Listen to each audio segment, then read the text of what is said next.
오늘 우리가 살펴볼 성경에 있는 말씀입니다. 성경 본문 5장에 신명기서 5장에 있는 말씀을 함께 살펴보겠습니다. 신명기서 5장 1절에서 3절까지를 제가 봉독해 드립니다. 모세가 온 이스라엘을 불러 그들에게 이르되 이스라엘아 오늘 내가 너희의 귀에 말하는 규례와 법도를 듣고 그것을 배우며 지켜 행하라. 우리 하나님 여호와께서 호렙산에서 우리와 언약을 세우셨나니 이 언약은 여호와께서 우리 조상들과 세우신 것이 아니요 오늘 여기 살아있는 우리 곧 우리와 세우신 것이니라. 이 신명기서 본문에 있는 말씀의 내용입니다. 오늘 이 본문에 있는 말씀은 모세가 이스라엘 백성들을 애굽에서 이끌어내고 그리고 여호와 하나님의 말씀인 율법을 받아서 백성들에게 선포하고 그리고 또한 40년이라고 하는 광야의 생활을 마친 상황에서 요단 동편 모압 땅에서 머물며 백성들에게 선포하는 말씀이다라고 하는 것을 우리가 앞 시간에 확인한 바가 있습니다. 그리고 오늘 본문은 그러한 하나님께서 모세를 통하여 가르쳐 주시는 증거의 말씀 가운데 과거에 대한 회고와 권고의 말씀을 이제 되새겨 보고 난 다음에 그 백성들을 향하여서 이제 그 구체적인 내용들을 여호와 하나님을 섬기는 법이 무엇인가라고 하는 것을 다시 한번 살펴가는 그러한 내용으로 증거하고 있는 말씀의 본문입니다. 그래서 오늘 본문은 계명에 대한 교훈의 말씀과 규례에 대한 말씀과 율례에 대한 말씀들이 하나하나 연계되어져서 백성들에게 증거되어지고 선포되어지는 것을 우리가 확인해 볼 수가 있습니다. 오늘 본문이 시작되어지는 이 내용을 우리가 살펴보게 되어지면 온 이스라엘 백성들을 불러서 그들에게 이야기합니다. 모세가 이스라엘아 오늘 내가 너희의 귀에 말하는 이 규례와 법도를 듣고 그것을 배우며 지켜 행하라 라고 하는 것입니다. 그리고 난 다음에 이어지는 게 십계명에 대한 선포, 십계명에 대한 구체적인 내용들이 하나하나 선포되어지고 새겨지게 되어집니다. 그래서 모세를 통하여서 증거되어지는 이 섭리에 대한 내용의 말씀, 계명과 율례와 규례에 대한 모든 말씀들을 지금 선제적으로 모세가 백성들에게 이야기를 해주면서 이 모든 게 다 하나님께서 주신 말씀이고 더불어 하나님을 섬기게 하려고 주신 말씀이다라고 하는 것을 명제로 선포하면서 시작되어지는 본문이다. 이렇게 살펴볼 수 있는 부분입니다. 이 말씀은 이스라엘 백성들에게 주어진다라고 하는 것을 제가 누차 성경을 보면서 말씀드리고 확인을 해드리고 있습니다. 이 율법이라고 하는 말씀이 온 인류를 위해서 주신 윤리 도덕적 사회 규범적 말씀이 아니라 오직 이스라엘 백성 하나님께서 내 백성이다라고 부르고 선택하고 세웠던 그 백성들을 향하여 주신 말씀이다라고 하는 거예요. 그리고 그 이스라엘 백성들 하여금 그러한 여호와인 하나님만을 기억하고 있지 않고 그 여호와만을 하나님으로 찬양하며 살게 하려고 주신 말씀이다. 그래서 다른 말로 이야기하면 하나님을 섬기는 법이요 더불어서 하나님의 선민된 자로서 살아가야 할 마땅한 기준이 증거되어지는 말씀이다라고 하는 것이고 그 말씀이 율법이다라고 하는 겁니다. 그리고 그 율법에는 계명과 율례와 규례와 법도가 포함되어져 있다라고 하는 것을 이 본문을 통해서 우리가 정리를 해볼 수 있는 내용들입니다. 우리 하나님 여호와께서 호렙산에서 우리에게 주신 이 언약들이다라고 하는 거예요. 모세를 통하여서 이스라엘 백성들이 애굽에서 나와서 홍해를 건넜고 그리고 시내산에 머물러 있을 그때 이 시내산 호렙산에서 모세를 통하여 선포되어진 하나님의 말씀이었다라고 하는 걸 다시 한번 분명하게 새겨줍니다. 그리고 그걸 그대로 다시 한번 재확인해주는 섭리. 그래서 이 신명기서를 가리켜서 재교육의 섭리다라고 우리는 이야기를 하게 되어집니다. 이 언약은 여호와께서 우리 조상들과 세우신 것이었어요, 사실. 그러나 지금 다시 한번 내가 너희에게 이 말씀을 선포하는 것은 지나버린 과거의 그 선조들을 향하여 하는 이야기가 아니라 오늘 이 현장에 있는 너희들에게 하는 말이다라고 하는 것을 다시 한번 거듭 강조하면서 이 똑같은 호렙산에 주어진 하나님의 율법의 말씀이지만 그 말씀의 적용에 있어서는 내 자신에게 적용되어지는 일이다라고 하는 것을 새겨주는 그러한 증거로 시작되어지는 말씀입니다. 혹여 이 언약에 대한 부분을 호렙산 언약과 다른 그때는 과거에 살았던 백성들이 주어졌고 지금 이 법은 지금의 현재 백성들에게만 주어지는 법이다라고 하는 의미로 구별하는 이들이 들어 있습니다. 그래서 호렙산 언약, 시내산 언약이라고 표현하면서 더불어 모압당 언약이다라고 하면서 신명기설을 이야기하는 내용들이 들어 있어요. 그러나 이 본문은 호렙산에서 주어진 언약을 다시 한번 되새겨주는 것이요. 다만 그 대상이 호렙산 언약을 받았을 때의 백성들은 광야에서 40년 시간을 건너오는 과정 속에서 60만 명이나 다 죽었고 이제 새로 그 백성들의 수가 채워진 상황에서 20세 이하의 백성들과 새로 태어난 백성들을 향하여 다시 한번 새겨주는 말씀이다. 이걸 강조하는 의미로 본문이 시작되고 있다라고 하는 것을 우리가 염두에 두면서 바라봐야 할 내용들이다 하는 겁니다. 그리고 다시 한번 우리가 모세를 통하여 선포해 주신 율법의 말씀과 오늘 신약 시대에 살고 있는 성도, 교회와 성도 이름을 가지고 있는 오늘 우리가 바라봐야 될 그리스도의 복음의 관계, 모세의 법과 그리스도의 법의 관계성에 대하여서 우리가 다시 한번 재정립해 볼 수 있는 그러한 지혜도 함께 하기를 소망하면서 말씀을 살펴가 보려고 합니다. 우리는 이 앞 시간에 과거에 대한 회고와 권고에 대한 말씀을 직접 새겨보았습니다.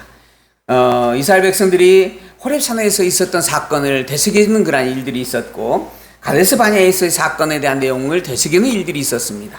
이스라엘 백성들이 그들의 열조인 아브라함으로 말미암아 그 민족이 시작이 되어집니다. 하나님께서 한 사람 아브라함을 갈대아 우리에 살고 있는 한 사람 아브라함을 불렀습니다. 그리고 그에게 가나안이라고 하는 지역에 있게 하여서 그 가나안 땅을 바라보게 하고 그 땅을 주겠다라고 약속을 하게 되어지죠. 그리고 그 땅을 통하여서 하나의 나라를 세워주겠다라고 하는 약속을 선포하게 되어집니다.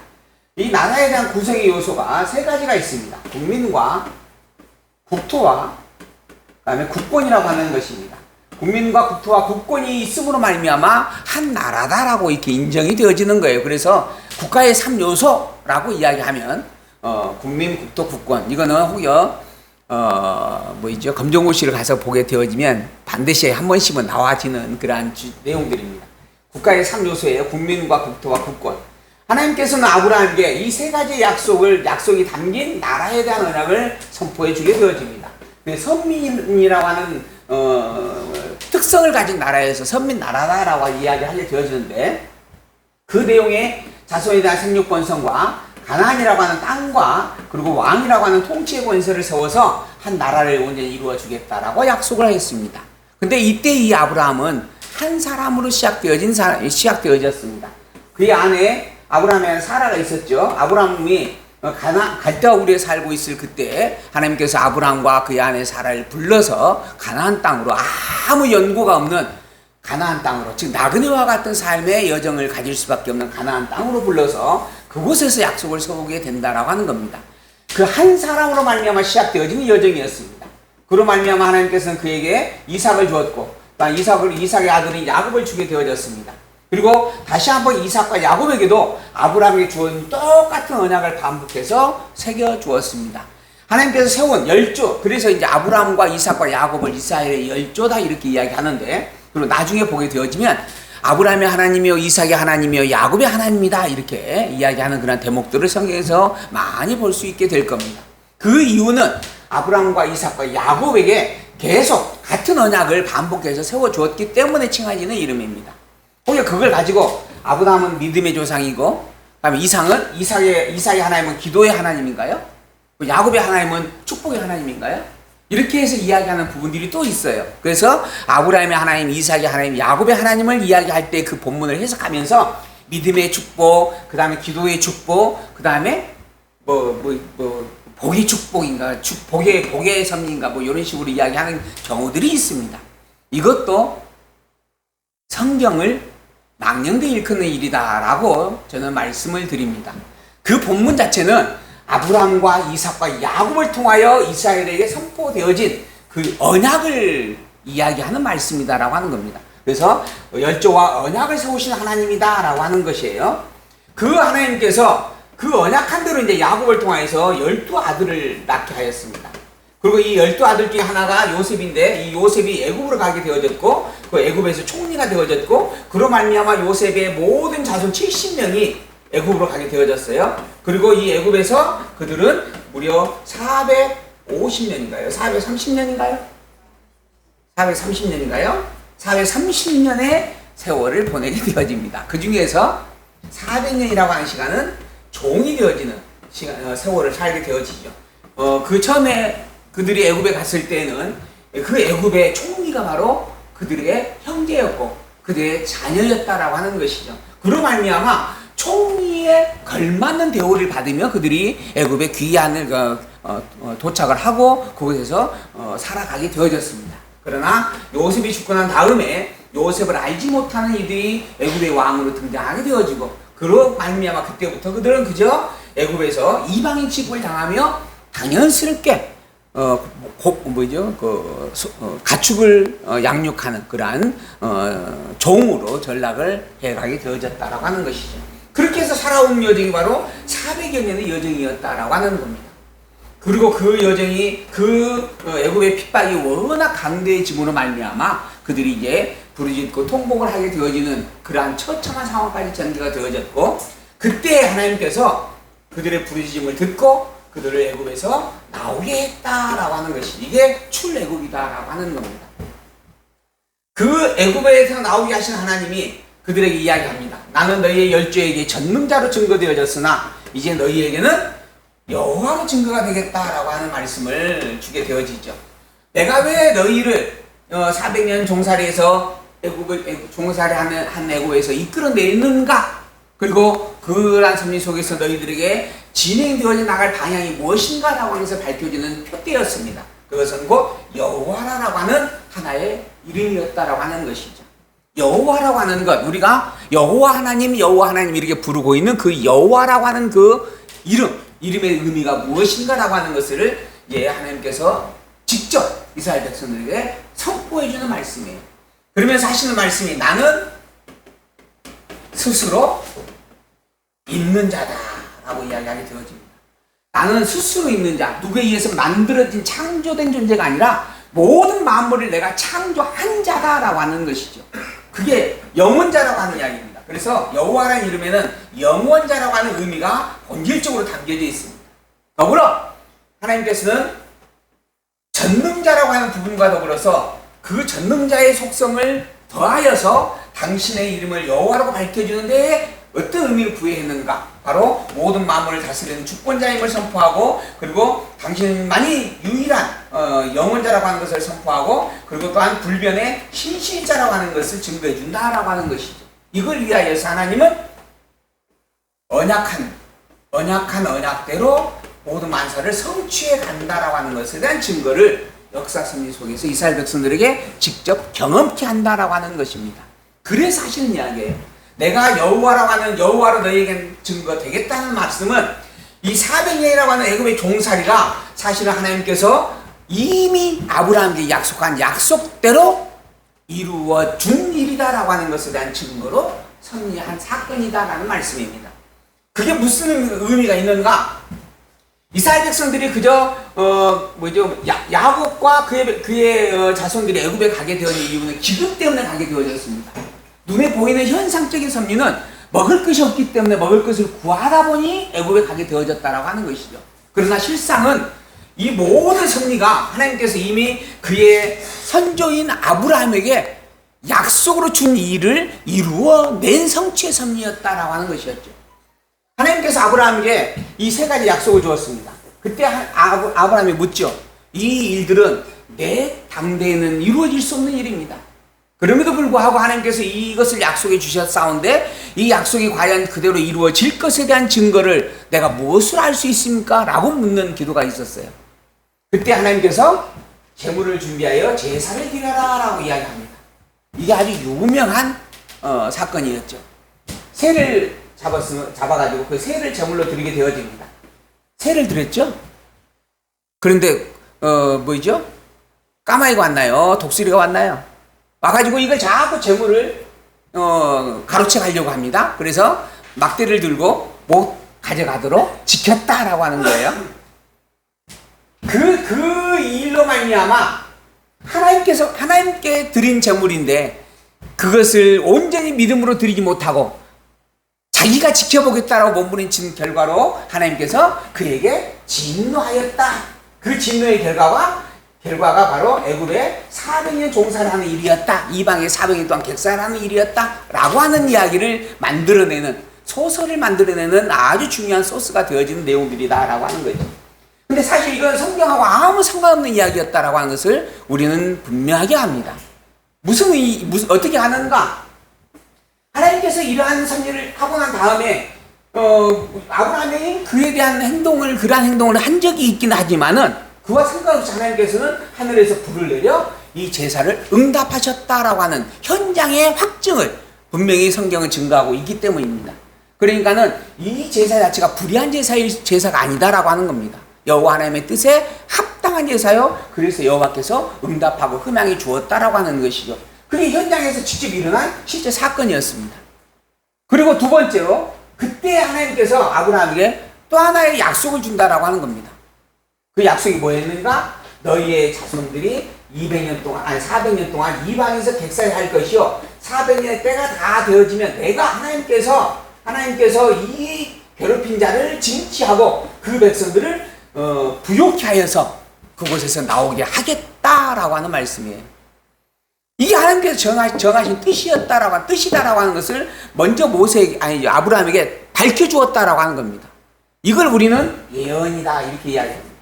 더불어서 다른 말로 하면 약속이다라고 이야기하기도 하죠.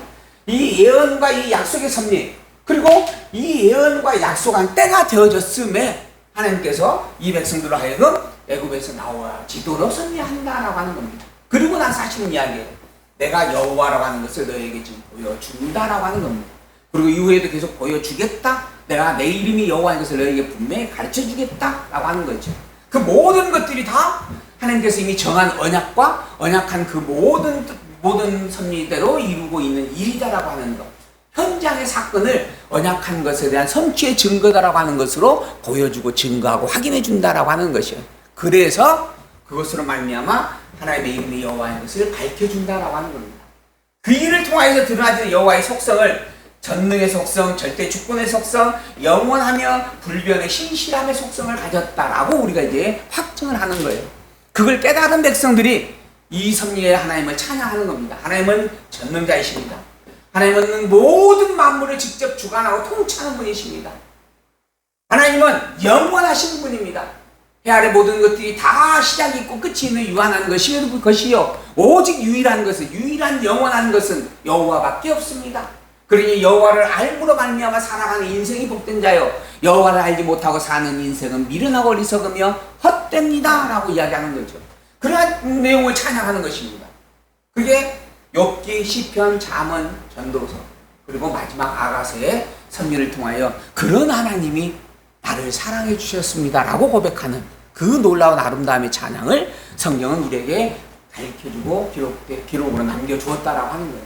이 모든 일들은 지금 우리에게 일어나는 이 모든 일들이 하나님께서 언약한 언약대로 되어진 것이다 라고 하는 것에 대한 결과로 확정되어지도록 섭리하시는 일들이었다라고 하는 겁니다.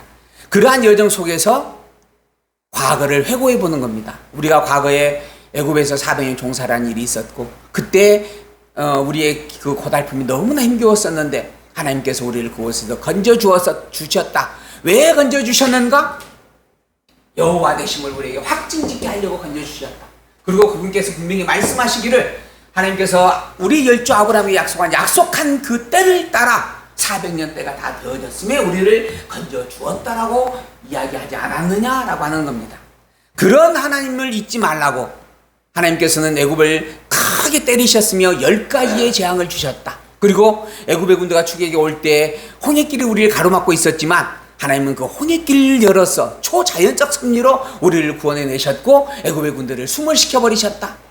그런 일들을 우리는 직접 눈으로 보았고 귀로 들었고 현장 속에 있었던 인물들이다 라고 하는 겁니다. 그런 하나님이 호렙산에서 이러한 말씀을 주셨다라고 하는 겁니다. 이 말씀이 곧 율법이요. 그 율법에는 계명과 율례와 규례와 법도가 담겨 있다라고 하는 것이죠. 그런 율법을 받았던 그 날을 우리는 기억한다, 잊지 말자 하는 겁니다. 그리고 난 다음에 그런 율법의 말씀까지 가진 우리였는데 우리가 그래서 이제 하나님의 말씀을 따라 이제 떠나가라, 가나안 땅으로 향하여 나아가라라는 말씀을 붙잡고 가데스 바냐를 향하여 왔고 그 가데스 바냐에 도착하여서 머물러 있었는데 정탐꾼을 보내보자라는 이야기가 나왔고 그래서 우리가 정탐꾼을 뽑아 보냈다. 그랬는데 불행하게도 그 정탐꾼들이 그걸 보고 돌아와서 우리로 하여금 불신앙과 원망을 갖게 했었다. 그로 하나님께서 이제는 너희들은 가나안 땅으로 진군하지 말고 광야길로 돌아가라. 내가 그 기간을 40년으로 정하여 너희에게 있게 하겠다라고 말씀하셨고 그래서 우리가 광야길에서 40년을 살아왔었다라고 하는 겁니다. 그 섭리에 대한 내용을 다시 한번 돌이켜 보았고 그로 말미암아 광야, 홍해길 광야에서 있었던 일들을 다시 한번 하나하나 새겨본 겁니다.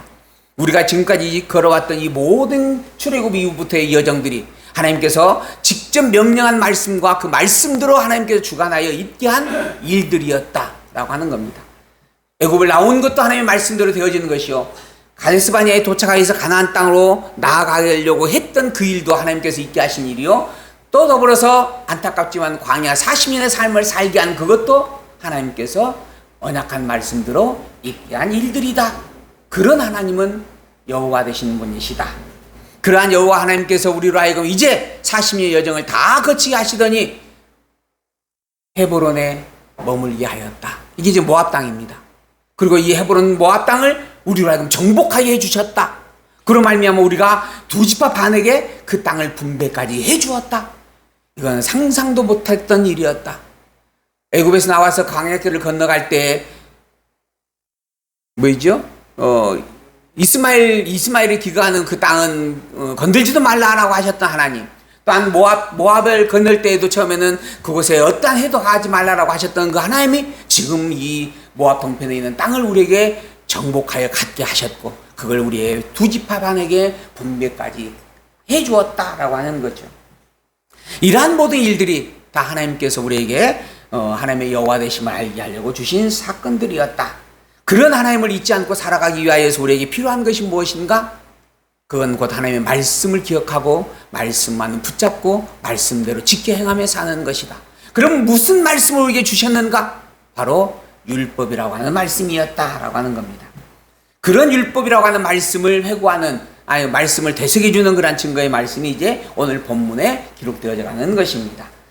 그러한 회고에 대한 교훈을 하나님 모세를 통하여서 선포하면서 마지막 정돈했던 내용을 우리가 되새겨보고 그러한 계명의 말씀들을 살펴보도록 하겠습니다. 이것을 내게 나타내심은 여호와는 하나님이요 그 외에는 다른 신이 없음을 내게 알게 하려 함이다. 지금 모세가 지금까지 있었던 모든 여정을 다 회고해준 이유와 목적입니다. 그리고 이제 율법을 되새겨주며 가르치는 이유와 목적이기도 합니다. 무엇 때문에 우리가 지금까지 살아왔으며 또한 무엇 때문에 우리가 이 율법을 붙잡고 살아가야만 하는 것인가? 바로 여호와는 하나님이시여 그 외에는 다른 신이 없음을 잊지 않게 하려는 것이다. 그런즉 너는 오늘 위로 하늘이나 아래로 땅에 오직 여호와는 하나님이시여 다른 신이 없는 줄을 알아 명심하고 오늘 내가 내게 명령하는 여호와의 규례와 명령을 지키라 라고 하는 것이죠. 우리가 이 앞 시간에 보았던 대목의 마지막 부분의 말씀입니다. 오늘 우리가 이 성경을 살피는 이유와 목적도 이와 다를 바가 없습니다. 오늘 우리가 교회라고 하는 이 광주 희망교회에 모여서 함께 예배로 참여하고 말씀을 살피는 이유와 목적도 이것일 수밖에 없습니다. 이것이어야만 합니다. 바로 여호와는 하나님이시며 여호와만이 하나님이시며 여호와 외에 다른 신이 없다라고 하는 것을 명백하게 되새겨 굳게 세워가기 위한 겁니다. 여호와 위에는 하나님이 없습니다. 여호와만이 하나님입니다. 그러면 예수님은 하나님이 아닌가요? 라는 질문을 우리는 또 해보게 되어지죠. 성령 하나님은 또한 하나님이 아닌가요? 어떻게 되나요? 참 또 아이러니한 이야기들이 나옵니다. 그러나 분명 오늘 본문은 여호와는 하나님이시여 그 외에는 다른 신이 없다라고 선포하고 있습니다. 그리고 이게 성경이 우리에게 증거해주는 분명한 하나님의 말씀입니다. 그런 여호와인 하나님께서 여호와인 하나님 당신을 증거하는 증거의 방편으로 성부 하나님과 성자 하나님과 성령 하나님 곧 우리가 영원하신 하나님, 우리가 피조물인 우리가 볼 수 없는 하나님을 확증하는 확신의 증거로 볼 수 있는 하나님의 형상으로 우리에게 증거해 주신 하나님이 계십니다. 그게 곧 성부 하나님이요, 성자 하나님이요, 성령 하나님이라고 하는 각각의 위격으로서 증거되어진 하나님이다라고 하는 것이죠. 성부, 성자, 성령의 하나님께서 창세전 영원에서부터 존재하시며 우리의 모든 만사와 구원을 작정하였고 예정하였습니다.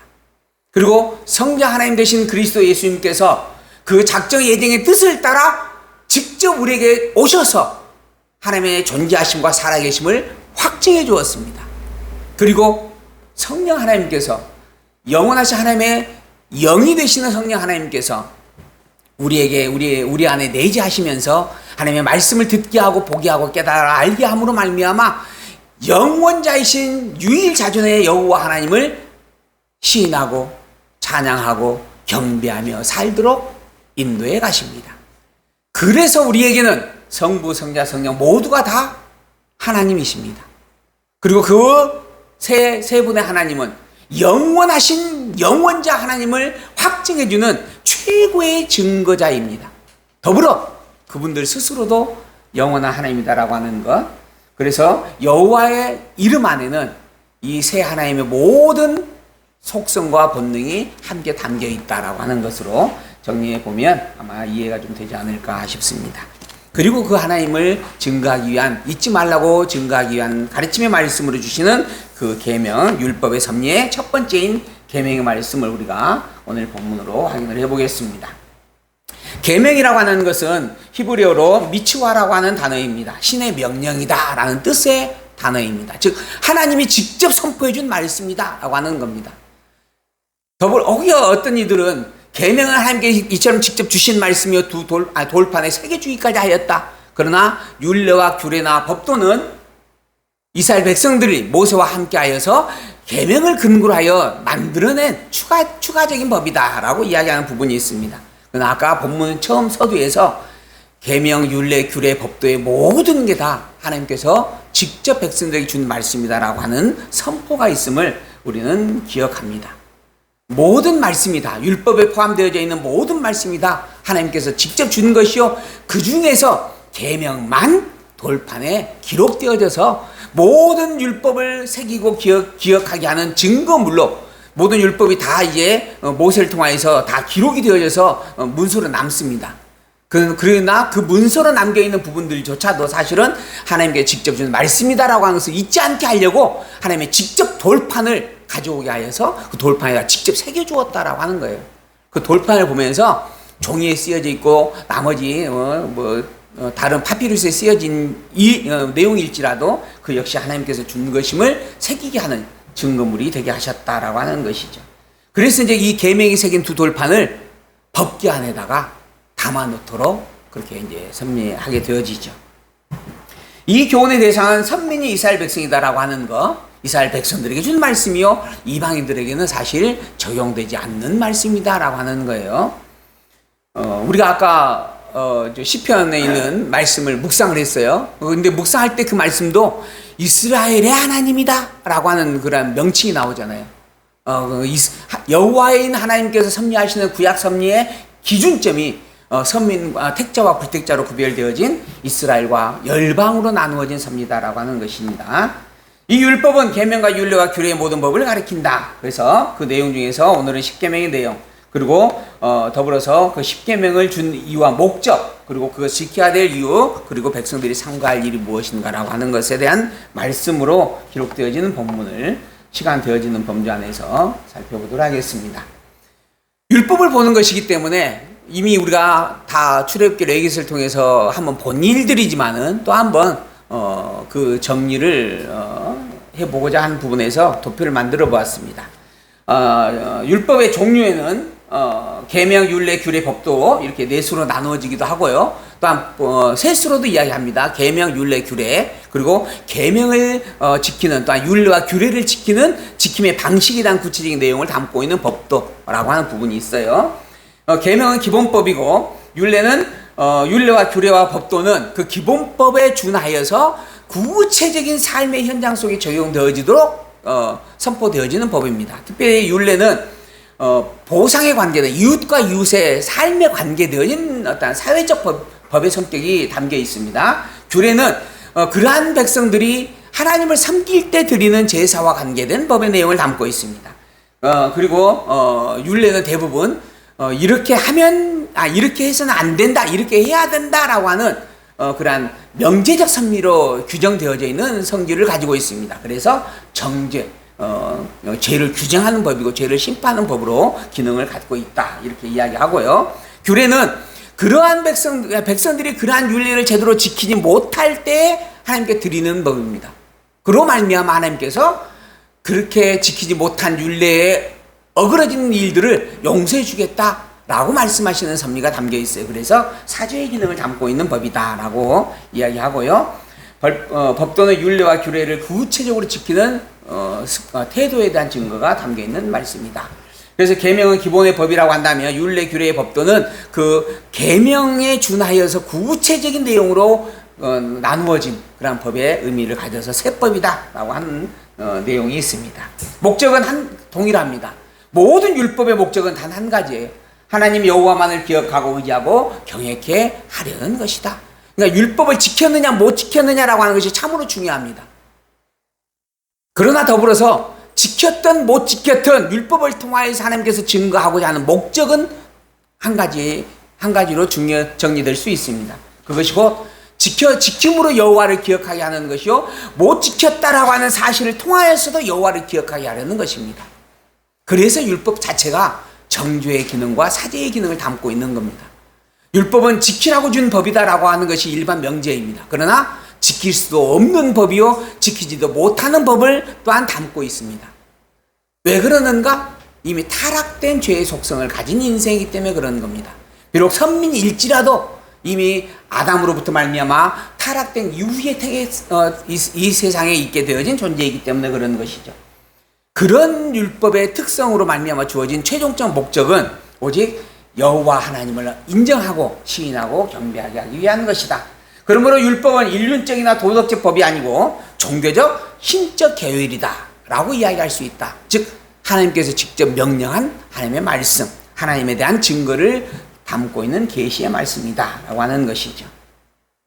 모세가 온 이스라엘을 불러서 그들에게 이야기합니다. 이스라엘아, 오늘 내가 너희의 귀에 말하는 규례와 법도를 듣고 그것을 배우며 지켜 행하라. 듣고 배우고 열심히 그것을 이제 지켜 행할 수 있기를 바란다라고 하는 겁니다. 그게 너희에게 너무나 중요한 일이다라고 하는 거예요. 우리 하나님 여호와께서 호렙산에서 우리와 언약을 세우셨나니 이 언약은 여호와께서 우리 조상들과 세운 것이 아니요 오늘 여기 살아있는 우리 곧 우리와 세우신 것이라.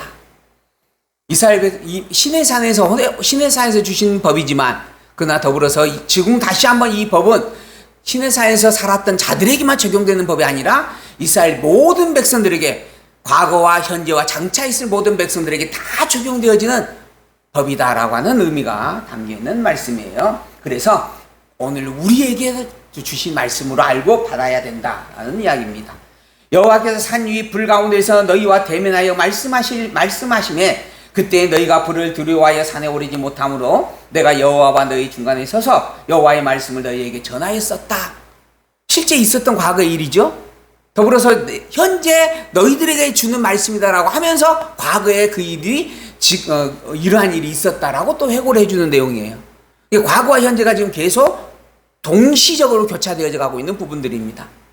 이게 사실 그래서 과거에 백성들이 준 것이 아니라 오늘 우리에게 준 것이다라고 하는 말씀의 의미는 이스라엘 백성이라면 누구나 이 법을 항상 내 것으로 알고 지켜야 된다라고 하는 의미를 강조하기 위하여 주신 내용이다라고 이야기할 수 있는 겁니다. 그때 너희들이 하나님께서 불로 임하였기 때문에 너무 두려워 떨었고, 그래서 우리가 하나님을 뵙지 않고 대신 모세 당신이 중간에 서서 우리에게 교류자가 되어졌으면 좋겠다라고 그렇게 이야기했었고, 그로 말미암아 내가 그렇게 했었다라고 하는 거죠. 여호와께서 이르시되 나는 너를 애굽 땅 종되었던 집에서 인도하여 낸 내 하나님 여호와라. 그때 여호와께서 이 시내산에서 율법을 주시면서 하신 첫 번째 말씀이 무엇이었는가? 나는 너를 애굽 땅 종되었던 집에서 인도하여 낸 내 하나님 여호와다. 라고 하는 말씀으로 시작하면서 이 법을 주었다라고 하는 겁니다. 그래서 지금 이제 선포되어지는 계명과 율례와 규례의 모든 내용이 다 여호와, 애굽 땅에서 우리를 이끌어 내신 그 여호와인 하나님을 알고 그 여호와인 하나님을 기억하고 여호와인 그 하나님만을 찬양하며 경배하며 살게 하려고 이 법을 준다라고 하신 말씀으로 시작되어진 일이었다라는 겁니다. 그 첫 번째 내용이 무엇이었는가? 나 외에는 다른 신을 내게 두지 말지니라 하는 말씀이었습니다. 그러니까 율법을 준 이유와 목적이 여호와인 나를 기억하게 하려고 주는 것이다. 그럼 여호와인 나는 어떠한 존재인가? 유일한 참 하나님이요 유일한 참 신이다 라고 하는 겁니다. 스스로 자존하는 유일한 영원자다라고 하는 것이에요. 그리고 유일한 영원자인 나만이 절대적 기준이나 진리가 된 진리이다라고 이야기하시는 겁니다. 그런 여호와인 나이기에 여호와 외에는 다른 신을 결단코 하나님으로 신으로 두어서는 안 된다. 둘 수가 없다. 두는 것은 여호와를 하나님으로 부정하는 것이다. 여호와의 하나님 되심을 부정하는 것과 같다라고 하는 이야기입니다. 이건 용납될 수 없는 일이다라고 하는 것이에요. 그래서 기독교는 다른 종교와 같이 상생할 수가 없습니다. 기독교의 신앙을 바르게 안다면 다른 종교의 신앙과 함께 어우러질 수가 없습니다. 그래서 온 세상 천지의 열방들이 다 각각 자기들의 신을 만들어 섬길 그때에도 하나님은 이스라엘 그 한 민족만을 택하여 당신의 백성이다라고 칭하셨고 그들에게 선포하시는 말씀입니다.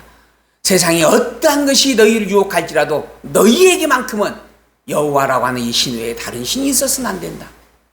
그리고 그게 진정한 참 진리이고 유일한 복음이다 라고 하는 것이죠. 너는 자기를 위하여 새긴 우상을 만들지 말고 위로 하늘에 있는 것이나 아래로 땅에 있는 것이나 땅 및 물속에 있는 것에 어떤 형상도 만들지 말며 그것들에게 절하지 말며 그것들을 섬기지 말라. 내 하나님 여호와는 질투하는 하나님인즉 나를 미워하는 자의 죄를 갚되 아비로부터 아들에게 3, 4대까지 이르게 하거니와 나를 사랑하고 내 계명을 지키는 자에게는 1000대까지 은혜를 베풀겠다. 이미 우리가 출애굽기 레위기서에서 이미 한번 다 봤던 내용들입니다. 그럼에도 불구하고 하나님께서 또 한 번 모세를 통하여 다시 이 말씀들을 되새겨 주는 것이기에 우리도 다시 한번 되새겨 보려고 제가 지금 설명을 해가고 있는 부분들이에요. 이 내용을 되새기는 이유와 목적이 무엇이겠는가? 이미 다 알고 있는 것이요 알았다 할 수 있는 부분들입니다. 또한 이미 늘 명제적으로 그것을 기억하고 묵상하고 암기까지 하고 살아가는 백성들일 겁니다. 근데 그럼에도 불구하고 또다시 반복하여서 이 이야기를 선포하는 이유와 목적은 그 본질의 참 중심과 뜻을 되새겨주기 위한 겁니다. 그리고 그걸 잊지 않게 하려는 것이죠. 여호와를 안다라고 하는 것, 여호와 하나님을 믿고 산다라고 하는 것, 나는 여호와 하나님을 찬양합니다라고 고백하는 일들이 만연하고 있는 세상이지만은 진정으로 여호와를 여호와로 알고 여호와 되심을 기억하고 인정하고 있는가? 라고 질문을 할 때에는 그렇지 못하기 때문에 이처럼 또다시 말씀을 새겨주고 있는 겁니다. 그 모양의 그렇게 합당치 못함의 가장 현상적으로 나타나는 증거가 무엇인가? 여호와의 이름을 부르면서 형상을 만들어 섬기는 일입니다. 이거는 여호와를 아는 게 아닙니다. 여호와를 믿는 게 아닙니다. 여호와를 온전히 찬양하고 경배하는 신앙일 수가 없습니다. 오히려 이것은 우상숭배의 신앙입니다. 왜 그러는가? 그렇게 만들어지는 형상들은 모두가 다 피조세계에 속한 존재이기 때문입니다. 그리고 진정한 참 하나님의 여호와는 피조세계에 속하지 않는 존재이기 때문에 그런 거죠. 피조세계에 속하지 않는 존재를 피조세계에 속한 것으로 자꾸 만들어서 그것을 빗대어서 여호와라고 이야기한다라고 하는 것이에요. 그래서 잘못된 겁니다. 그리고 그것이 미련하고 어리석고 헛된 일이다라고 하는 거예요.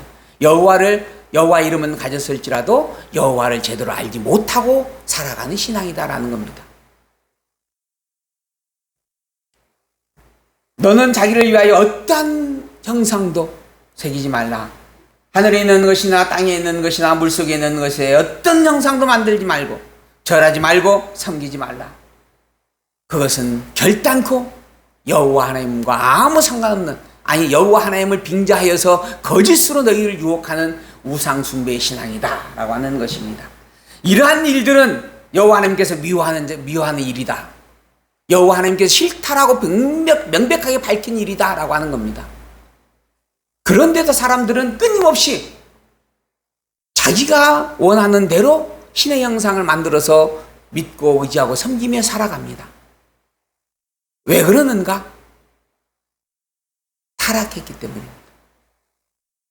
타락하면 왜 그렇게 되는가? 타락이라고 하는 것 자체가 절대 선의 기준자가 되시는 하나님을 버리고 내가 선악의 기준자가 되어지는 일이기 때문에 그런 겁니다.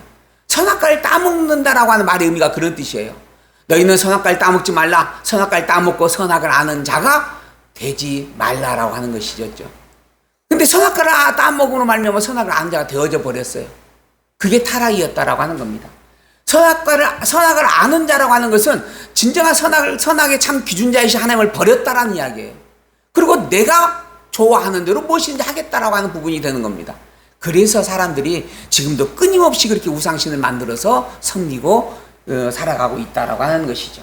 그러나 이것은 여호와 하나님이 명백하게 미워하는 것이므로 밝힌 섭리입니다. 악한 일이다라고 하는 것입니다. 그러므로 어떤 형상이든지 그것을 만들어서는 안 된다. 오직 여호와인 하나님만을 기억하고 살아야 된다. 나를 미워하는 자의 죄를 갚되 아비로부터 아들에게 3, 4대까지 이르게 할 것이요 또한 나를 사랑하고 내 계명을 지킨 자에게는 1000대까지 은혜를 베풀겠다라고 하면서 하나님께서 우상을 경계할 것을 말씀해 주고 있습니다. 여기에 3, 4대라고 하는 말씀과 1000대라고 하는 말씀에 대해서 제가 설명드린 기억이 있어요. 3, 4대라고 하는 것은 무슨 의미냐 하면 내가 죄를 지었어요. 그로 말미암아 나의 아들, 그 다음에 그의 아들, 그의 또 아들까지 오면 1대, 2대, 3대, 여기 4대까지 오겠네요. 이렇게 해서 여기까지 다 하나님께서 진노하겠다라는 이야기입니다. 근데 이 진노라고 하는 것은 하나님의 심판이라고 하는 것은 죄와 항상 상관이 있는 일입니다. 그러므로 내 죄로 말미암아 내가 벌을 받는 것이야 당연한 일을 할지라도 그 벌이 자식들이 간다라고 하는 거예요. 그 밑에 자식까지도 가요. 근데 그 벌이 또한 더불어서 죄와 늘 관계가 되어집니다. 그러니까 자식도 이 벌을 받기에 합당하는 근거가 되게 하기 위하여 죄가 있을 수밖에 없다라고 하는 것이에요.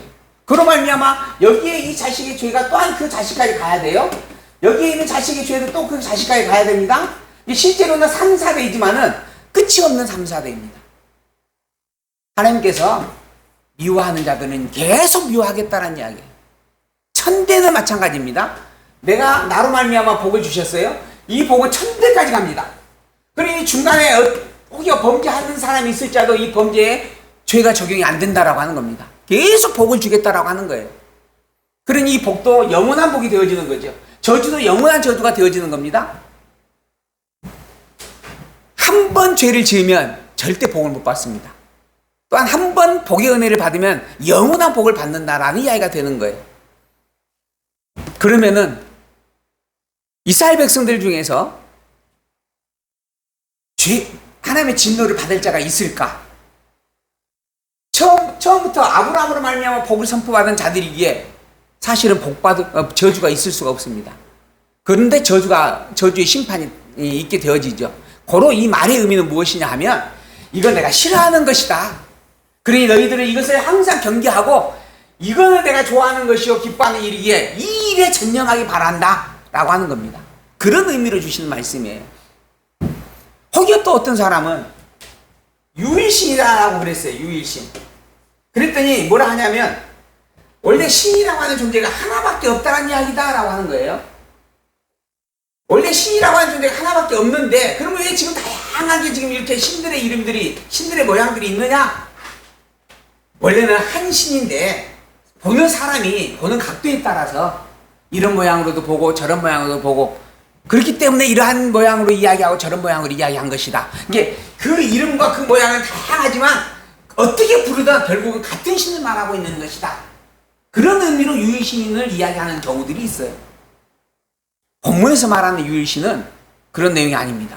하나님이 말하는 유일신이라고 하는 것은 다른 어떤 많은 신들이 있을지라도 진짜 참신은 나밖에 없다. 이런 이야기예요. 그게 본문에 이야기하는 거잖아요. 어떤 형상으로도 만들지 마라. 그건 다 우상이다. 헛된 신이다. 진정한 참된 신은 나밖에 없다 하는 거예요. 그러니까는 뭐 서로 믿고 부르는 이름이 다를 뿐 결국은 한 곳에서 만난다. 그래서 기독교는 천국을 이야기하고 불교는 천당을 이야기하고 그러는 것이다. 천국이나 천당이나 같은 곳이다 라고 이야기하는 부분들이 있어요. 터무니없는 이야기입니다. 전혀 다른 이야기입니다. 성경에서 말하는 복음의 선포는 여호와 외에 그 외에 다른 어떠한 신도 참된 신이 아니요 오직 여호와 그분만이 진정한 참신이다. 그러니 여호와를 믿는 신앙 외에 다른 신앙은 다 미련하고 어리석은 것이다 라고 말씀을 하는 내용이다 라는 겁니다. 기독교 신앙 외에는 다른 어떤 신앙도 용납될 수 없다. 헛되다 라고 하는 것이죠. 너는 내 하나님 여호와의 이름을 망령되이 일컫지 말라. 그래서 나오는 이야기입니다. 이런 식으로 이야기하는 것은 여호와의 이름을 망령되이 일컫는 일이다. 너희는 그렇게 여호와의 이름을 알아서는 안 된다 라고 이야기하는 거예요. 너희는 너희의 복음의 신앙을 이러한 내용으로 이야기하고 받아들이고 산다라고 하는 것은 참으로 어리석은 일이다. 내 하나님 여호와의 이름을 망령되이 일컫지 말라. 나 여호와는 내 이름을 망령되이 일컫는 자를 죄 없는 줄로 인정하지 않겠다 하는 겁니다. 다시 한번 말씀을 드립니다. 우리의 인간들이 믿고 있는 신앙은 부지기수로 많습니다. 모두가 다 자기의 미약함을 의지하기 위하여서 신이라고 하는 절대적 존재를 소망하기 때문에 그런 것입니다. 이것은 인간이 가지고 있는 본성 중에 하나입니다. 다만 그것이 타락되어짐으로 말미암아 참 하나님을 잊어버리고 거짓된 하나님을 믿는 종교성으로 드러나진 미련하고 어리석은 죄의 모습들입니다. 진정한 참된 신앙은 오직 여호와인 하나님을 믿는 신앙입니다. 여호와인 그 하나님을 온전히 여호와로 알고 여호와로 시인하고 여호와 되심으로 인정하며 살아가는 신앙, 이것만이 유일한 참 진리의 신앙이며 이것만이 참된 신앙입니다. 이것 이외에 다른 어떠한 것도 허망한 것임을 기억하고 오직 여호와 그분만을 하나님으로 그리고 온전히 여호와 되심으로 고백하며 사는 신앙의 고백이 광주희망교회와 우리에게 함께하기를 축복하며 소망합니다. 오늘은 점심을 준비했대요. 한 달에 한 번 정도 그래도 수고해서 점심을 나눠보자 해가지고 그래서 쉬는 시간 없이 한 20-30분 정도 좀 짧게 하자 이렇게 이야기가 되어졌습니다. 참고하시고 진행해 보도록 하겠습니다. 안 그러면 잠시 쉬었다가 할까요? 어떻게? 계속 할까요? 그러면은 기지개만 피시고 자 거기다 한번 흔들리시고 자 5분 쉬는 게 아니고 1분만 30초만 잠시 호흡을 좀 가다듬어 보도록 하겠습니다. 물도 한 잔 가져오시고 그리고 예. 천당은 천주교인가요 그럼? 불교는 극락이고 그럼 천주교의 천당하고 우리의 천국하고는 같을까요? 예? 천주교의 천당과 우리의 천국은 같을까요 다를까요? 불교는 좀 다르다고 해도 극락이라고 하니까 천주교의 천당하고 우리의 천국도 아마 다를 겁니다. 예. 뭐 어떻게 다른가? 어떻게 달라요? 가봐야 알아요. 그러면 가볼 때까지 잠시 미루기를 하고 네 번째 내 하나님 여호와가 내게 명령한 대로 안식일을 지켜 거룩하게 하라. 하나님께서 안식일의 규정을 선포했죠. 6일 동안은 열심히 엿새 동안 일을 하고 7일째 되어지는 날은 아무 일도 하지 말고 쉬어라 라고 하는 겁니다. 근데 무조건 쉬는 게 아닙니다. 7일째 되는 그 날은 육체를 위하여 일하였던 모든 것을 멈추고 오직 여호와를 위한 일만 하는 날로 삼으라 이야기예요. 그게 안식일입니다.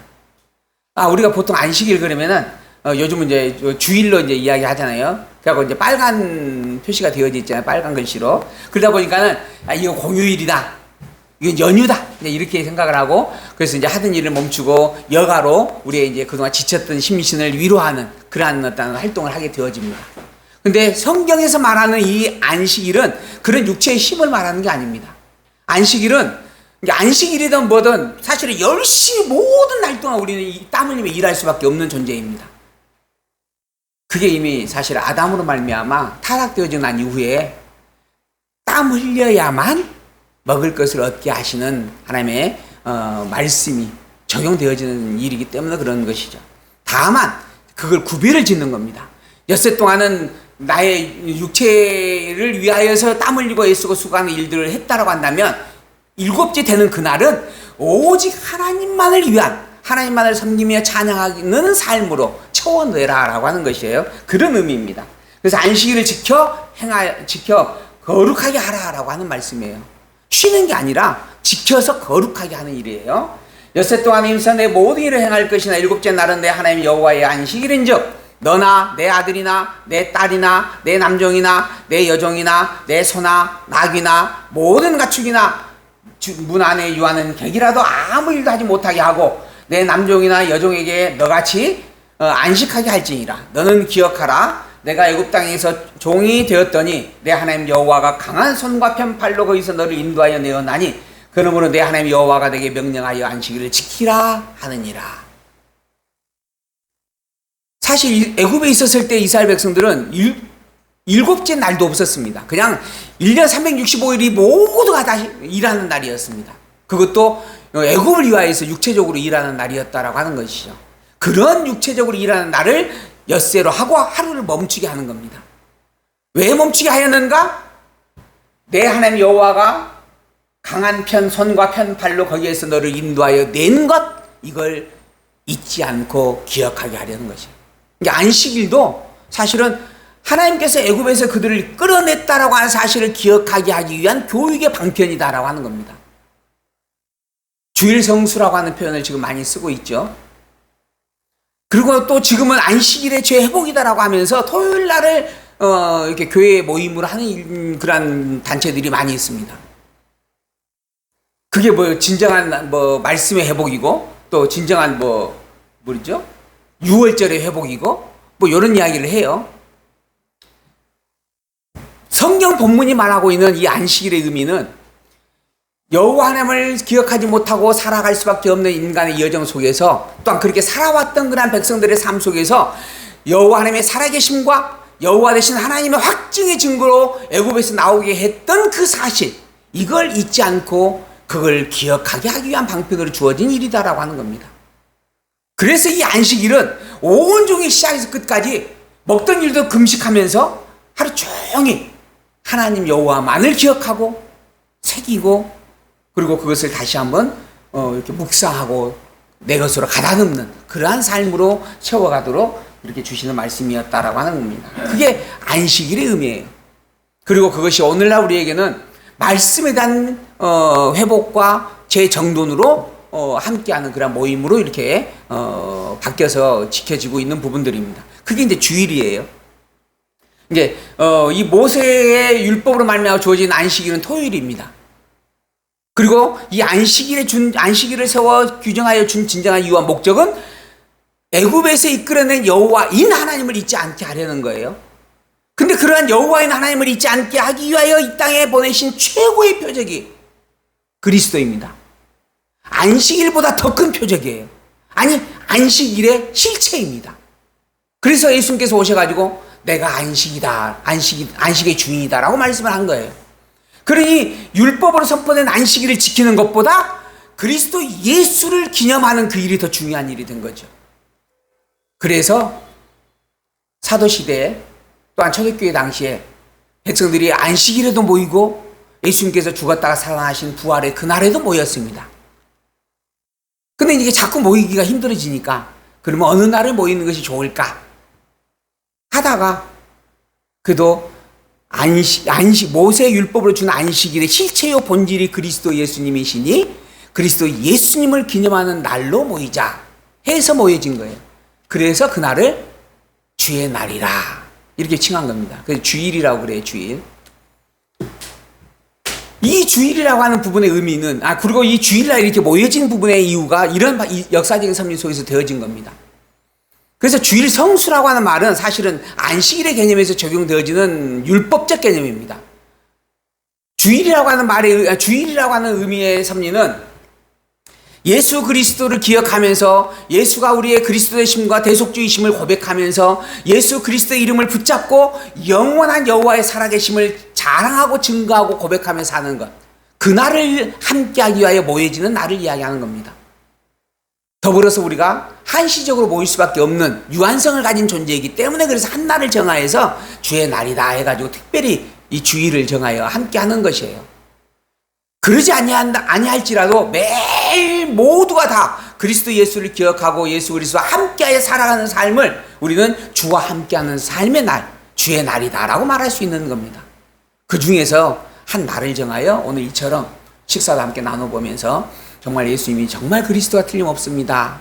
왜 그러는가? 이러이러한 증거들을 가지고 있기 때문입니다. 그리고 이 예수님께서 그리스도 이 땅에 오신 이유는 영원하신 하나님의 살아계심과 그 하나님의 여호와 되심 때문입니다 라고 하는 이야기를 서로 나누며 교제를 하기 위하여 모여진 일이었다라고 하는 거예요. 이 일조차도 없으면 이러한 모임 없이도 매일 매 순간 그리스도를 기억하고 그리스도의 말씀을 상고하고 성경을 읽고 묵상하며 살아간다면 안 모여도 됩니다. 그러나 우리의 일상의 삶이 6일 동안의 우리의 일상의 삶이 그렇게 우리를 놓아주질 않습니다. 그래서 이 하루에 이 한 시간이라도 우리가 모여서 다시 한번 우리의 일상 속에서 잃어버렸던 하나님과 그리스도를 되새겨보자 해가지고 모여지는 날. 그래서 이 날이라도 있으니 우리가 우리의 신앙을 그나마 잘 지키고 유지해 갈 수가 있다라고 하는 것이에요. 그래서 장로님은 불평불만이 많습니다. 왜 이 날 하루만 있어야 되는가? 할 수만 있으면 한 두세 번 모여야 되지 않겠는가? 주일도 오전만 할 것이 아니요 오후도 해야 되지 않겠는가?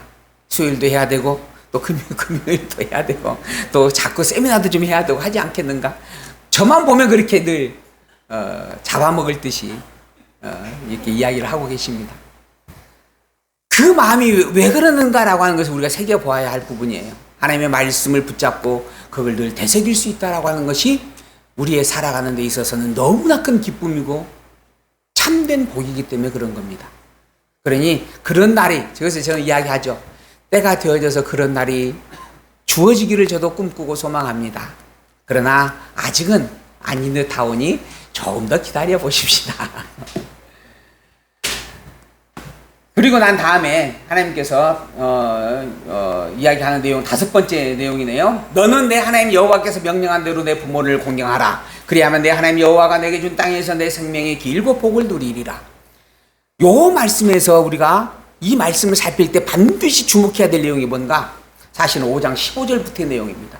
너는 기억하라. 내가 애굽 땅에서 종이 되었더니 내 하나님 여호와가 강한 손과 편 팔로 거기서 너를 인도하여 내었나니 그러므로 내 하나님 여호와가 내게 명령하여 안식일을 지키라 하였느니라 라고 하는 말씀이에요. 애굽에서 이끌어낸 그 살아계신 여호와 하나님, 그들이 이스라엘의 하나님이요 그 하나님만이 참 하나님이며 유일신인 것을 기억하게 하려고 안식일을 주었다라고 하는 거예요. 그 맥락을 계속 이어가면서 내 하나님 여호와께서 명령한 대로 내 부모를 공경하라 라고 말씀하는 겁니다. 안식일을 지키라라고 하는 것도 하나님께서 주신 명령의 말씀이었고 더불어 내 부모를 공경하라라고 하는 말씀도 하나님께서 여호와의 하나님께서 주신 말씀이었다라고 하는 것이에요. 이게 연결되어져 있는 겁니다. 그러면 왜 내 부모를 공경하라라고 하는 것인가? 그렇게 하면 내 하나님 여호와가 내게 준 땅에서 내 생명이 길고 복을 누리게 되기 때문이다 라고 하는 겁니다. 이게 결과물이에요. 여호와 하나님을 기억하고 여호와 하나님의 말씀을 붙잡고 여호와를 경외하는 삶을 살게 되어지면 하나님 여호와가 준 땅에서 복을 누리게 되기 때문이다 라고 하는 겁니다. 그 일이 내 부모를 공경하는 것과 관계가 되어지는 일이다 라고 하는 거예요. 그럼 부모를 공경하는 일이 여호와 하나님을 믿고 경외하는 일과 어떤 관계가 되어지는가? 이스라엘 백성들에게 있어서 그 부모들은 지금 현재 20세 이상 된 자는 다 죽었어요. 40년 동안에. 그러니까 20세 이하 된 자들이 지금 40년 살았으니까 이제 50세 되고 60세가 되어졌겠죠. 그 부모들의 이하에서 자식들이 태어났습니다. 이 자식들은 애굽에서 태어난 자가 아니에요. 광야 40년 동안에 태어난 자들이라고 하는 거죠. 그들은 애굽에서 행하였던 하나님의 능력을 본 것이 아닙니다. 보지 못했어요. 그런데 그걸 직접 본 자가 아직 살아있는 겁니다. 그들이 그들의 부모예요.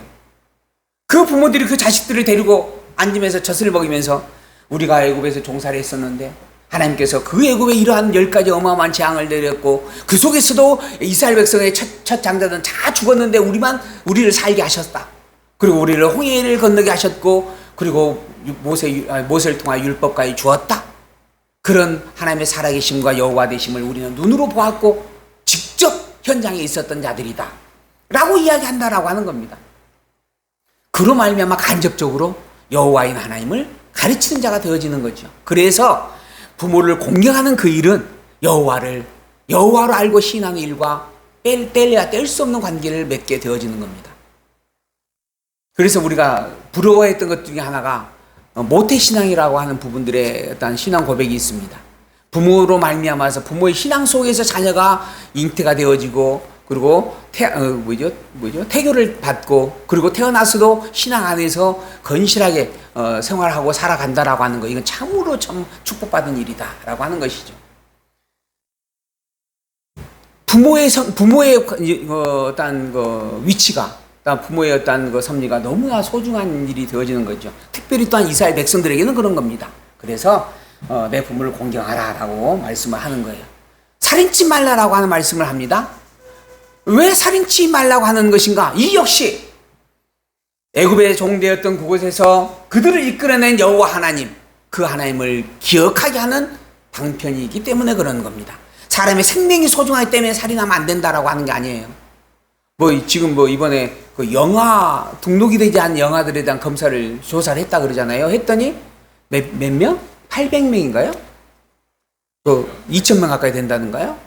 그 중에서 아예 이미 죽어가지고 있는 사람들도 있고 있는 아이들도 있고, 또 심지어 조사하다 보니까는 태어나자마자 땅에다가 묻어갖고 또는 2, 3일에 이렇게 또 텃밭에다가 또 참 요즘 참 너무나 참 그런 어떤 내용들이 너무나 많이 지금 보여지고 있는 부분들입니다.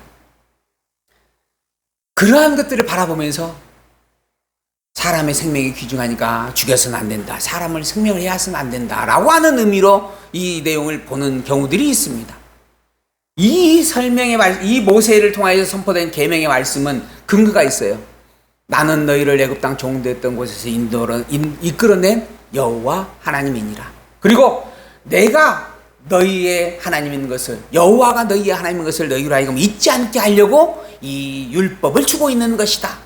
그러니 살인치 말라라고 하는 이 말은 생명의 존귀함으로 주시는 말씀이 아니라 그 생명의 주인이 나라고 하는 것을 인정하는 일이기 때문에 그런 것이다. 더더구나 이스라엘 백성들에게 준 말씀입니다. 하나님이 선민으로 택한 자에게 주어지는 말씀이에요. 내가 그 선민을 해야 한다? 그거는 그의 선택의 주인 되신 하나님을 부정하는 것과 같은 일입니다. 그래서 살인치 말라라고 하는 것이에요. 더불어 예수님께서는 여기에 한 가지를 덧붙이죠. 형제를 향하여서 라마라 하는 자마다, 라가라 하는 자마인가요? 하는 자마다 다 이미 살인한 자니라. 그 라가라 하는 말이 욕이라고 하는 이야기죠. 좀 거친 표현을 썼다라는 의미예요. 그러니까는 죽일 놈 살 놈 해가지고 한마디 했다라고 하는 거예요. 근데 그렇게 한 말 한마디가 이미 그 사람을 죽인 것과 같다라고 이야기를 규정을 하는 겁니다.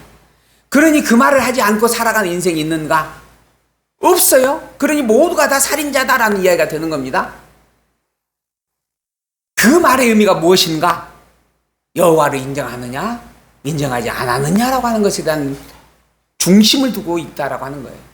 사람을 죽였느냐 살렸느냐라고 하는 의미가 아니라 너는 진정으로 너희의 삶 속에서 하나님의 살아계심과 그 하나님의 여호와이심을, 그래서 전능자요 주권자요 영원불멸의 신실자라고 하는 속성을 정말 인정하고 있느냐, 아니면 너 스스로가 주인이 되어져서 살아가고 있느냐? 너 스스로가 주인이 되어져서 살아가고 있다면 너는 이미 살인자와 같다. 여호와 하나님을 기억하고 사는 그것만이 진정한 참된 진리의 가치를 가진 자이다 라고 말씀하는 겁니다. 간음하지 말라라고 하는 말씀도 같은 맥락이에요. 뭐죠? 음욕을 품거나 또는 해하지 말라라고 하는 그런 윤리 도덕적인 법의 내용이 아닙니다. 내가 이 백성들을 내 백성으로 삼았고 너희는 그 백성들과 함께 머물러 있는 자들이다라고 하는 거예요. 그런 백성을, 너의 이웃을 해한다라고 하는 것은 그를 택자로 삼은 나를 여호와인 하나님을 해하는 것과 같다. 여호와 하나님을 믿지 않고 부정하기 때문에 그런 일이 있는 것이다 라고 하는 겁니다. 그러니 가늠치 말라, 도적질하지 말라, 내 이웃에 대하여 거짓 증거도 하지 말라. 이 9번째부터는 아예 지명이 됩니다. 살인하지 말라, 간음하지 말라, 도둑질하지 말라고 하는 것은 대상이 정확하게 선정이 안 돼 있어요. 근데 9번째부터는 그 대상을 명확하게 밝혀줍니다. 내 이웃에 대하여 거짓 증거하지 말라. 여기에 이웃이 누구인가? 다른 이스라엘 백성들입니다. 나와 함께하고 있는 하나님의 선민 안에 머무르 있는 자들이에요. 그 이스라엘 백성들에 대하여서 거짓 증거하지 말라. 거짓이라고 하는 것은 참을 부정하는 일입니다. 참 진리인 여호와를 안다면 당연히 참을 사모하며 산다면 거짓과 함께할 수 없다라고 하는 거예요. 그러니 거짓 증거하지 말라라고 이야기하는 겁니다. 이게 도덕적으로 지탄받을 일이기 때문에 하시면 안 된다라고 하는 이야기가 아니라는 겁니다. 여호와 하나님을 아는 자라면, 여호와 하나님을 기억하는 자라면, 여호와 하나님을 온전히 전능자요 주권자요 절대 진리로 인정하는 자라고 한다면 생명을 해할 수 없고, 아니 이웃의 생명을 해할 수 없고, 이웃을 간음할 수 없고, 또 이웃의 것을 도둑질할 수도 없다라고 하는 겁니다. 그리고 이웃에 대해 거짓 증거도 할 수가 없다라고 하는 것이에요. 그러면 한 가지의 의문이 듭니다. 이스라엘 백성에게는 거짓말하면 안 되고 살인하면 안 되고 간음하면 안 되는 일이라고 해요. 그러면 열방에게는 해도 될까요? 열방에게는 해도 될까요? 열방에게는 살인을 해도 되고 도둑질을 해도 되고 간음을 해도 되나요? 왜 안 되나요?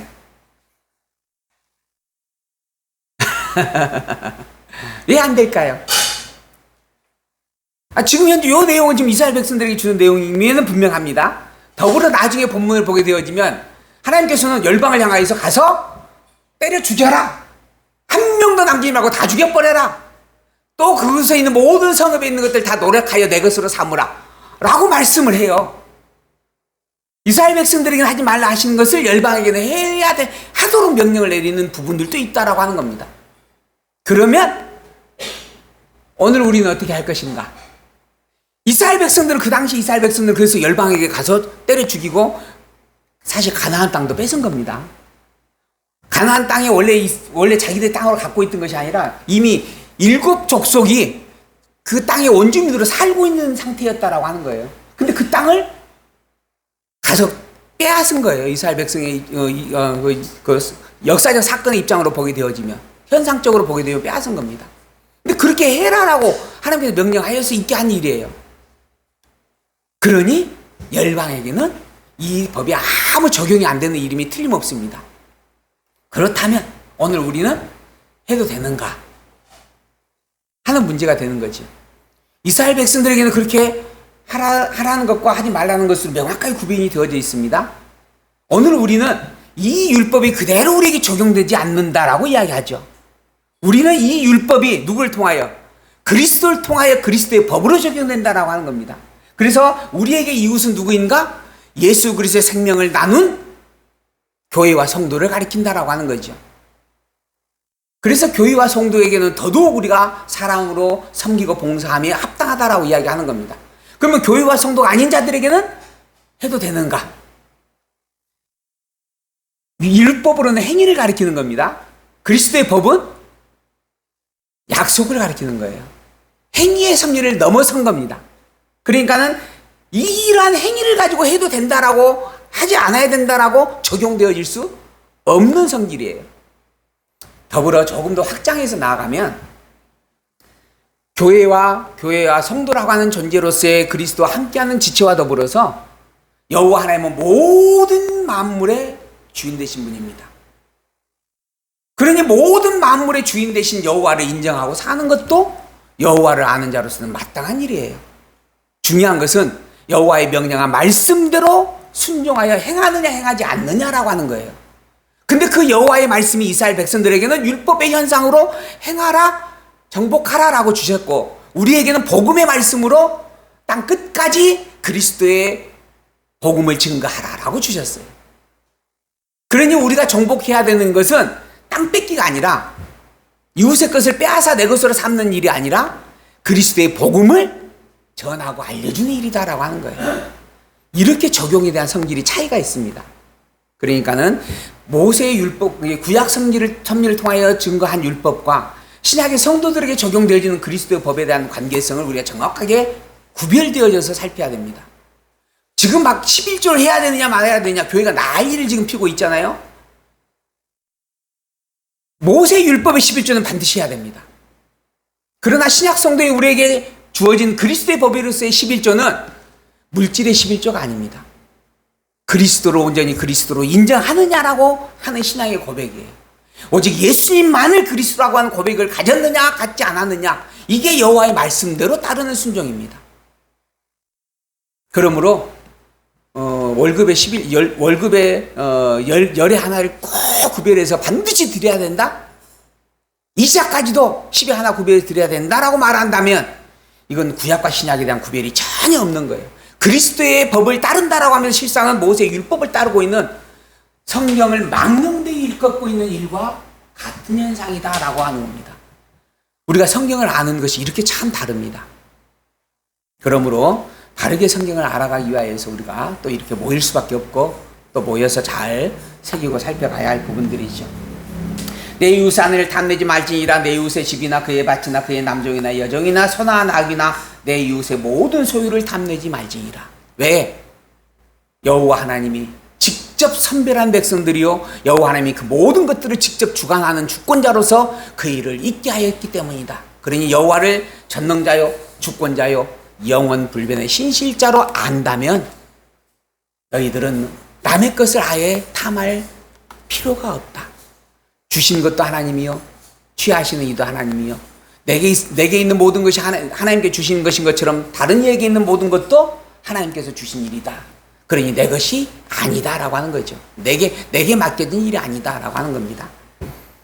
이건희 회장이 가지고 있는 재산은 이건희 회장을 통하여서 섭리하신 하나님의 섭리의 방편인 것이고, 우리에게 주신 분량껏 우리는 또한 살아가는 것이 하나님을 아는 자로서는 당연하고 마땅한 일들이다. 그러니 남의 것을 자꾸 보고 비교하여서, 특히 부모들 그러잖아요. 내 자식을 가지고 남의 자식과 비교하는 일이 많죠. 근데 그러면 요즘 뭐라고 하던데, 그렇게 비교하면은 안 된다라고 하면서, 그런 부모는 시대에 합당치 않다, 뭐 그러면서 이야기 하더라고요. 그렇게 비교할 필요가 없다라고 하는 겁니다.